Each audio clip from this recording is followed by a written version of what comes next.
રાજકોટ શહેરમાં ગુનાખોરી ડામવા માટે માનનીય સીપી સર બ્રજેશકુમાર જાસર અને additional CP sir Mahendra Bagadia sir દ્વારા ક્રાઇમ બ્રાન્ચ અને પોલીસ સ્ટેશન સ્તરે કડક સૂચના આપવામાં આવેલ હતી। શહેરમાં સંગઠિત ગુના આચરતી ટોળકીઓને ક્રાઇમ બ્રાન્ચ દ્વારા આઈડેન્ટિફાઈ કરવામાં આવેલ છે।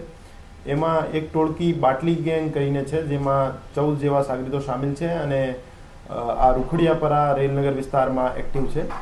એના વિરુદ્ધ ગુસ્સી ટોક હેઠળ કાર્યવાહી કરવા માટે એસીપી શ્રી બસિયા સાહેબ અને એમની ટીમ પીઆઈ શ્રી ગોંડલિયા સાહેબ, પીઆઈ શ્રી ડામોર સાહેબ અને પીઆઈ શ્રી જાદવ સાહેબ, પીએસઆઈ શ્રી જાડેજા સાહેબ દ્વારા મહેનત કરી જીસીટીઓસી હેઠળ એક દરખાસ્ત તૈયાર કરવામાં આવેલ હતી અને જેના આધારે પ્રનગર પોલીસ સ્ટેશનમાં એક ગુનો દાખલ કરાવવામાં આવેલ છે। આ ટોળકીમાં કુલ 14 સભ્યો સામેલ છે, જેનો લીડર તરીકે સાવન ઉર્ફે લાલી છે, જે હાલ જેલ હવાલે છે।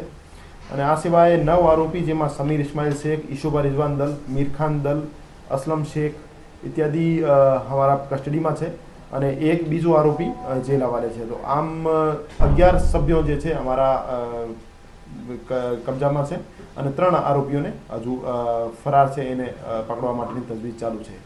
आ आरोपीओ विरुद्ध खूननी कोशिश, लूट, गैरकायदेसर मंडली, पोलीस पर हमलो, एनडीपीएस वेचाण जेवा 57 करता वधारे गुना छेल्ला 10 वर्ष में दाखल थयेला है અને એને ધ્યાને લઈને એના વિરુદ્ધ જીસીટીઓસી હેઠળ એક કાર્યવાહી કરવામાં આવેલ છે।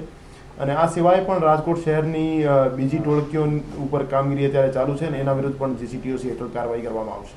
સાંજ સમાચાર ફેસબુક પેજને લાઇક કરો, વિડીયો શેર કરો અને વધુ વિગતવાર સમાચાર માટે sanssamachar.net વિઝિટ કરો।